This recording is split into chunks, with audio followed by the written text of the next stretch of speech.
You know what animated character that I think is just the absolute hottest? Perhaps Princess Fiona in her non-ogre form. Huh. What makes you say that?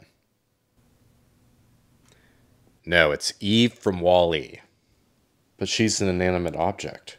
Yeah, and? She's still sexy. And she's also shaped like a vibrator. I mean, how hot is that? Alright, guys, I think that about does it for today. I'll see you all tomorrow. Have a good one. Hey, Dad. All right, Jason. Time to grab your shit and get out. What? And as for you, Wyatt, time for you to get back to the office. Your playtime here is over. Dad, what's going on? I'll tell you what's going on. Your mom and I are getting a divorce.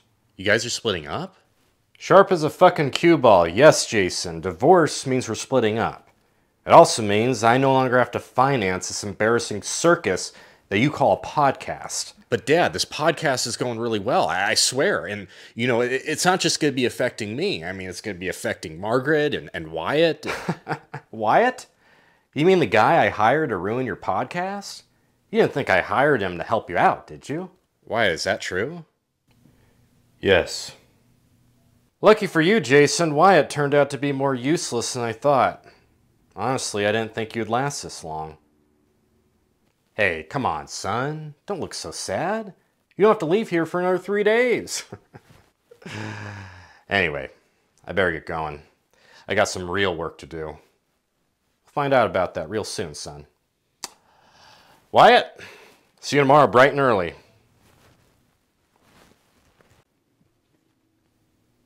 Jason, are you okay? No, not really. Would you like to talk? No. Okay. Would you like... You know, when you've been handed everything your whole life, when you've never been challenged like I have, it's really hard to develop skills.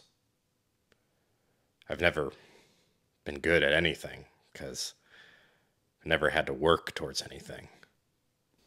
But this podcast, I don't know, it made me feel like I had a purpose. But maybe that was just delusional thinking. I'm not a podcaster. Not even an influencer. I'm just a joke. Jason, of all the idiotic things I've heard spill out of your mouth, that has to be the most asinine. Why, I can't. I refuse to sit idle and listen to your pathetic self-pity when what you say is simply not true. You may not be an intellectual, but what you do have is far more valuable than intelligence. And that is resilience. Every day you muster up the ambition to put on a show. Your dad may have paid for the equipment, but what he didn't purchase was your spirit. You made the show happen, Jason, and you did it in spite of a pedantic asshole hired to bring you down. I've learned over the past few months that nothing stops you. Not your shortcomings, not your lack of self-awareness, not even your obvious receding hairline. You don't give up, even though most people in your position would have, including myself. So if you're a joke, then I'm the American healthcare system. Jason, you're one of the few people in this world that I have a modicum of respect for.